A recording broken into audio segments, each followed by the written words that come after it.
Welcome back to My Generation, where we are continuing our conversation from last week, digging into the federal Canadian budget. If you missed last week, you need to watch the episode before watching this one. But hey, feel free to tune into this one and look out anyways. So here's what we're going to talk about. Canada wants to diversify beyond the US and become our own best customer. But is that actually realistic? I'm joined by Mustafa, Arshia, and Ashley to continue this conversation. Three liberals, but we're going to have a chat about it and critique what we see. So here's a question for you guys. We've been talking about trade diversification for 30 years. Have we really successfully done it? I'll start with that we dropped our interprovincial trade barriers, which is the best way of making us our own customer. With that, nation-building projects from coast to coast to coast, that sends our product the best way to the best markets across the world. Okay, so let me throw one at you. The average, to be said, and this is from a developer that I know personally, a large one who builds major communities, the average cost on a home, 36% of it is government, from municipal, provincial, and federal. Is that being our own best customer? I think that's why we're looking at different ways that we can help, developers move that needle. I struggle to see, right? Rezoning, different things. So that's, again, all levels of government. So that's not just federal, but looking at provincial, municipal with zoning. I think a lot of that stems from municipal, I'll be entirely honest, not the 36%. But more so the approval timelines and the opportunity costs for taking so long to build something. But did we see anything in the budget that actually pushes the federal government to push the municipalities directly? We saw some, but I don't know if we saw a lot. I mean, speaking of housing specifically, I mean, the government's getting back into action there. So we're looking at Build Canada Homes there, and the government's, the municipalities have some slowdowns there, but we're looking at the government saying, you know what, we're going to take charge now. We're going to be our own developers, and we're going to provide Canadians with houses they can afford that are sustainable as well. Going back to climate, is Canada's regulatory regulations on environment actually impacting and hurting or killing our ability to compete against the United States? You're asking tough questions here, but I would say, be honest. In some ways, there has been a lot of red tape that we have been slowly trying to move along. Just because with the pressure from the United States and the tariffs, we have to make some desperate measures right now for short-term pain, for long-term gain. And if I can just, it's a yes and no question. I think yes, it does hurt us in the now, but no, it forces us to future-proof our industry. It forces us to look to the future for what we want. Okay, so let me look at this. In Q2, we lost tens of thousands of jobs, okay? I appreciate that we have infrastructure investments coming from this budget. I do like that. The challenge I have is that we cannot afford to not strike a deal with the United States soon, so that we stop losing tens of thousands of jobs. Confidence in Canada is lowering. Confidence in the United States is improving. Well, I think that's why we want to use our own steel. We want to use our own lumber. We're trying to look at ways that we can use our own natural resources in order to not rely on other trading partners. In the theory of Canada being its own best customer, who has more resources, United States or Canada in most regards? United States. You also have bigger opportunity for bigger business. So if I'm thinking just specifically that way, like part of what made Canada so special was that it was so close to the United States. They had a great relationship, but you got to live in Canada. It was a little bit different. That's something that you could be proud to say. But at the same time now, we've said, oh, well, we don't really need to rely on the United States.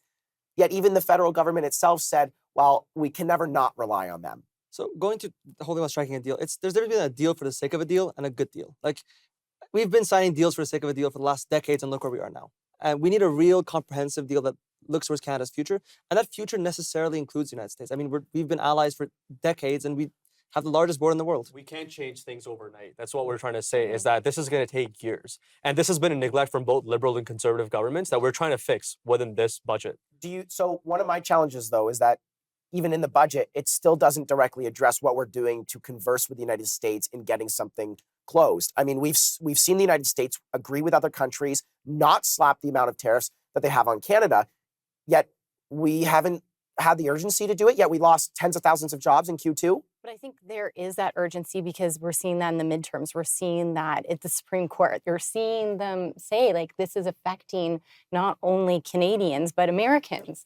And they're starting to understand that. So it's going to be not their to the own same level, people. Though. Like, the United States GDP has significantly grown in comparison to Canada just in the last few years. But if they do that to their own best friend, which that's what we were, and our closest ally, what message does that send to other trading partners? So we've got about 15, 20 seconds here. Arshia, do we have an opportunity? Do you think it's necessary that we do sign some sort of deal soon with the United States to back up the infrastructure projects that we have Oh, coming. absolutely. But time should not come at the expense of quality, right? So, or actually, quality should not come at the expense of time. It's important that we have a good deal as But do long we as have it takes. time to make that? Yeah, and we have the best deal with the United States right Really? now. We lost and tens of thousands of jobs in We're Q2. still sitting better than any other country with them. Are we? 10 I would say 10 some years sort of no sacrifices GDP are growth? required. All right, all right. We'll be right back. Housing, affordability, and taxes. More to come.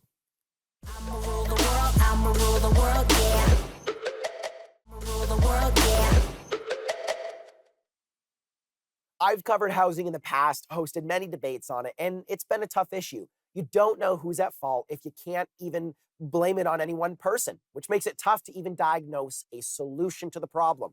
Despite that, the federal government has stepped up with a new agency, Build Canada Homes. Quite interesting. It aims to build affordable homes, finance affordable homes, and catalyze the housing industry. Now, yes, these are buzzwords, but let's get into the heat of it. While there are some great investments initiatives here, I always wonder when a budget is proposed what the actual execution plan looks like. It's simplified usually, but that doesn't always mean it's executed well. But before we get into the details, I want to show all of you and the panel here a quick picture. Don't think about it. Don't overanalyze it. Just your gut reaction. Let's take a look. Okay, when you guys see this, Ashley, what do you think? What is this? I think it would be great, especially for our homeless, especially, but not even just for homeless or solving that issue. I think it's fine for a young couple starting out, or a young person, or a young professional. And we actually even have a loft housing here within the Niagara region that We does do. tiny homes. And it's going up quite quickly. So for those who don't know, this is a non-combustible dwelling unit. Also, you could say it's prefabricated or pre-engineered. Would you live in it? Just so you know, what you just saw was $130,000 Canadian. That's really impressive. You bought me. Sold? I I love it. I love it. Yeah. We're all young here. Yeah. That to me sells me on it. So That's a dream that I would never thought about Right. last year or so. So one of the things in Build Canada Homes I was really impressed with for Gen Z was the focus on pre-engineered or prefabricated. They call it non-combustible dwelling units. Just general statement there. But I love that. Arshia, what are your immediate thoughts? Would you live in something like that? Do you see that as a successful path forward? Absolutely. I mean, so many Canadians have lost hope in owning a home. Just to restore that hope, and like, you can have your own home. This is yours, and this is not the end goal, right? This is like your first step, like you said, for a young couple, young family, or even just a single person needs a root, a base, somewhere stable, and then you can go from there. So what happened to the government building homes, actually paying for homes to be built? Because from what I understand, under the Trudeau government, he actually wanted to pay contractors and build homes. Like war times. Right, Because right. there's that need. But we went from that to now, it seems like we've got a liberal, business-minded prime minister who's saying, no, that's a really bad idea. That's borderline socialism. We need to encourage private investment to build homes. Where do you guys stand with that as liberals? Okay, this is a bit of a difference in government. This Go is what for happens with leadership and change. I think that growing the private sector is something that Canada has sort of needed. We've had an outgrow in the public sector, which is entirely in its own thing not bad, but there needs to be stimulus in the private sector as well, which is something that the United States is really good at. And Carney, being a business-minded prime minister, I think is looking at that and saying we need to do something about it. Okay. And if I can just jump in, the private sector unchecked is what got us into this hole. We're in a housing crisis because the private sector is profit incentivized. So the government's saying, hey, no, look, we're going to You think the private sector is what got us in this housing crisis? I think, it's part of the reason. Not the fact that Canada has had a lack of productivity growth or real GDP Not growth. everyone needs a mansion. Not So built, right, it's but not all everybody lives in a actually- mansion. I think I'm of two reasons. You're looking at bad zoning laws that encourage these houses that nobody can afford. These Right. big 4-bedroom houses in the suburbs when you could have densification and more small houses. In speaking with, and I'm not even kidding you, and I have to push back on this, in speaking with major developers who are building huge condo developments, they're literally saying, I wish I could sell my condos for $300,000. There's NIMBYism, right? Everyone doesn't want it in their own backyard. Right. There's also NIMBYism that lives in the municipal government. Oh, Yeah. 100%. There's Absolutely. NIMBYism Councils that don't agree used with to you. live in the provincial government. We don't see that anymore, thankfully, in most provincial governments. There's not really any NIMBYism that lives in the federal government. So let me ask you this. Did this budget address housing in the way that we wanted it to? I love the pre-engineered, the prefabricated homes. I think that's great. I've been waiting to see investment in that. But in other regards, we see infrastructure investments that kind of complement that. What else did we see? I mean, with housing, I would say especially right now, it's a multi-level government level thing. if the provinces remove the land transfer tax, that's one of the main ways we could drop the prices of homes immediately. Also, I would say that we haven't discussed much is the baby boomers. We had a population which was working and studying, and now they are aging out. Canada needs immigrants, and with that, there's been generational thing that has been One left of the out. other things that I did like is that, and this was big for developers, so I have to give the government props here, is that they removed GST off of first-time home buyers for $1 million and under. Wonderful step. I mean, they're going to find that revenue generation somewhere else because that's a huge misstep.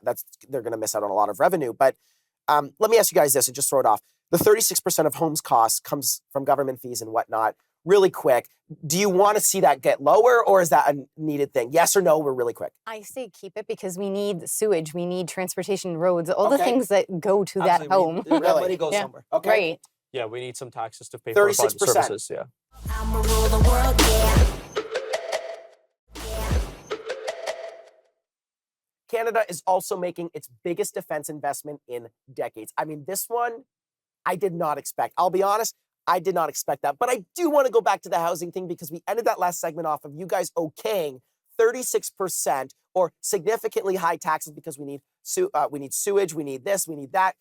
Okay, so I gave an example of a municipality here in Niagara that charges those fees, okay? Those fees aren't all required for the sewage and whatnot to actually support the infrastructure for those homes. They take that money and they put it into a bank account to collect interest on, and then they don't want to spend that money when other developers come to them asking for money to help with other projects. So I understand what we're saying about, oh, we need to pay for these things, but to what extent? I've heard every developer complain about this. Do any of you have an answer on that, or are we just going to jump to defense? I would say, I mean, given that the 36% mark you're saying might look big, but at the same time, municipalities are still struggling to get money because their responsibilities are being downplayed from But the they have province money onwards. sitting in bank accounts. Some do, but some don't. There's Okay. municipalities going broke. I'm not Right. going to rip apart every. Yeah. I'm just saying I would love to see the prime minister go down to those municipalities Absolutely, and yeah. slap them around a I little think bit there and needs to say, be some "Smart sort of job." oversight. Yeah. Definitely. All right. So Absolutely. let's get into defense. Arshia, I want to throw this one to you because I know you're passionate about this one. Canada doesn't seem like they're under major threat. Why are we now one of the largest spends in our budget is on defense? Why? I mean, if the whole Trump debacle showed anything, is that we cannot count on the U.S. And our defense policy was Uncle Sam will protect us. And that's not a policy that we can go forward with. And So if Canada got raided today, you don't think the United States would step in? no, they would. They would. But they're stepping in because their security depends on it, not because of us. Right. So then why spend the 2%? Because we should have in the first place. We Why? should have been there because we were on their coattails for that long. We were putting and pushing that mark where we shouldn't have. So anytime we went to the UN or we went to different things, and that's why Trudeau would be pressed on, why aren't you holding up your own end? And I think that's the major reason why you see that now. Do you think Trump's pressure on Canada to do a 2%, hit that target, do you think that's what made them hit it? I would say yes. Also, have you heard of our Arctic? That's a major target from Russia, China, even the United States. Trump has said that's a beautiful place, and I would love to. Hey, like, come on, like I'd love to we- go ride a yeah, polar exactly. bear in the Arctic. Like anyone can just come over and this is something that Canada should have done decades ago. But with our reliance on Uncle Sam and this big bubble of this umbrella from the United States, Right? I'm not- peacekeepers. Yeah, known as the yeah. peacekeeper. I So- think hitting Right. 2% shows that we do care about what the United States says. We do care about what Trump says to us. We do take it seriously And our because other we know allies that we're looking for now too. there's also, but there is a lot of countries in the UN that don't meet that 2% spending. That's not the UN, it's NATO. And we're, Sorry, NATO. we're NATO. obliged Yeah. by NATO to But do there's a that. lot of countries. There's a lot of countries who are in NATO. Not anymore. They that- all admit 2%. So okay, so there you go. So it's quite interesting to me because when the United States said that we'll leave NATO if you guys don't step up, so clearly they do take it seriously. I think that's a point to make. One of the other things is foreign aid. Right. So, and this is where I think a lot of liberals internally have, not supported this. Is we've seen the Carney government say we can't afford to give as much. We're giving disproportionate amounts compared to other countries, to assist. So, do we support that? Do we think that that's a good step? I'll say I think it is one of the budget's shortcomings. I think, Okay. we obviously money's not infinite. We have to move money around to fund the things that are priorities. And I think yes, infrastructure is important, but it's a shame that money is coming off something that is so important like foreign aid, because Canada has always been a leader in humanitarian engagement, in standing up for the small guy. We've been there for decades doing that. And I think it takes from our core identity, but it's something that just it has to I be done. totally do not disagree, but I'll be a bit of a devil's advocate here.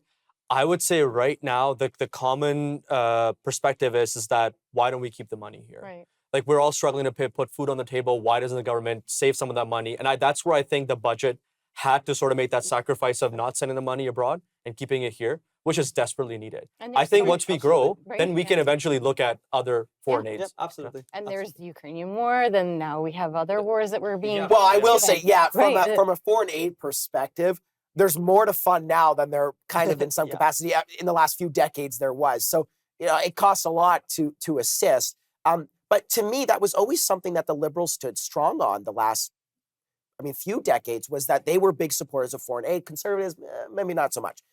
So it seems like they're changing their tune.